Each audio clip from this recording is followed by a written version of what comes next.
Okay, well we're here today to perform some corrective exercises on a few of our exercises to show some improved technique. So today our client Alicia Henry is going to demonstrate deadlift. And our first set of deadlift at 135 pounds is going to include our previous technique which had some flaws.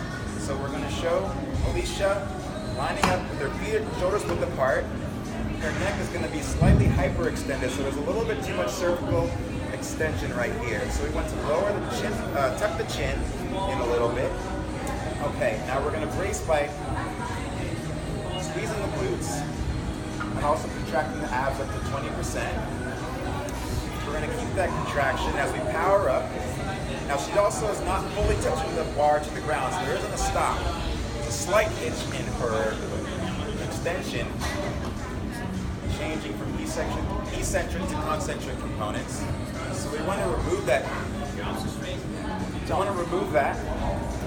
And instead we're going to drop the bar to the ground each repetition, reducing that. So drop the bar, Alicia.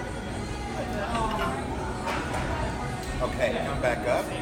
So we're going to perform one set where we drop the bar all the way to the ground, coming to a complete stop, and then lifting the bar again. Now this time her neck is going to be, like I said, tucked in a little bit so the spine is neutral. The lumbar spine is also neutral.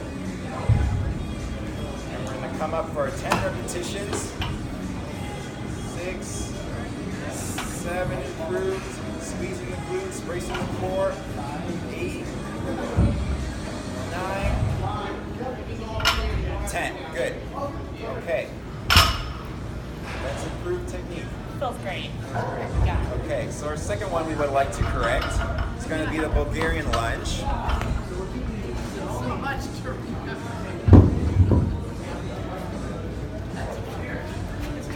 So this is another lower body compound movement that we're going to correct.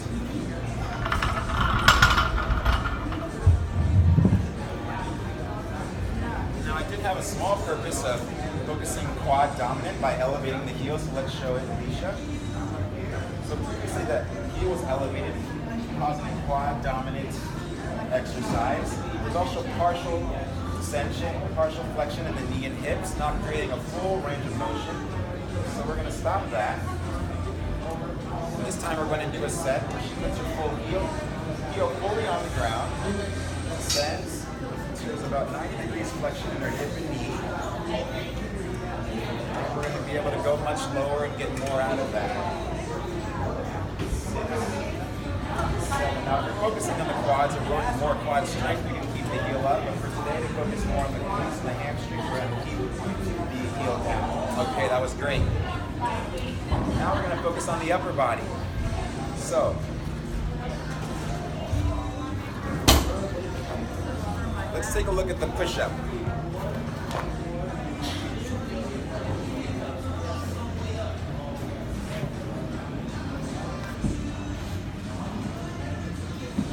So previously, we had a little bit too much extension in the cervical spine here. The thoracic lumbar was a little bit too extended there, and the hands were a little bit too close, forcing the biceps and triceps to have to work too hard in this exercise. So we're going to correct it. Alicia's going to put her wrists under her elbow.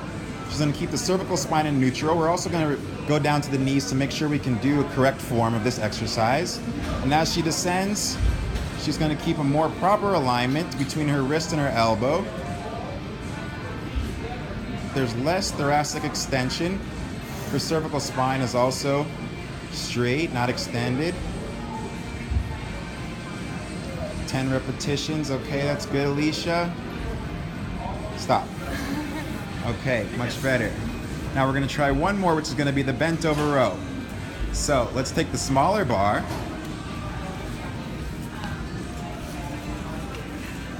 You want to keep the weights on it for today, yeah?